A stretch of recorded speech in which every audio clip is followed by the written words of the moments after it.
Welcome to Devasana life style. நேற்று வரமகாலட்சுமி பூஜைக்கு எல்லாம் மங்கள பொருட்கள் எல்லாத்தையுமே எடுத்து அம்மன் முன்னாடி வச்சு ரெடி ஆகிட்டோங்க. நேற்று 5 வகையான பிரசாதம் பண்ணியிருந்தேன். அதாவது எலுமிச்சை சாதம், தயிர் சாதம், சக்கரை பொங்கல், வடை, சுண்டல் இந்த மாதிரி பண்ணியிருந்தோம். பக்கத்து வீட்டில் இருக்கிறவங்க, பெரியவங்க, எனது மாமியார் எல்லாருமே வந்திருந்தாங்க. பூஜையில் கலந்துக்கிட்டாங்க.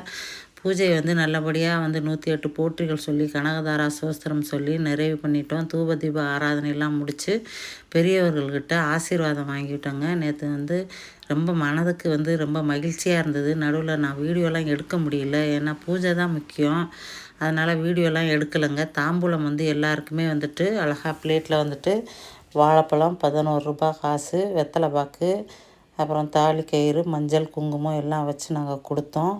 எல்லாருமே பிரசாதமும் எல்லாருமே கொடுத்தோம். எல்லாமே வீட்டில் சாப்பிட்டாங்க. மனதுக்கு நிறைவாக இருந்தது. தேங்க்யூ ஃபார் வாட்சிங். இது பிடிச்சிருந்தா சப்ஸ்கிரைப் பண்ணுங்கள். தேங்க்யூ.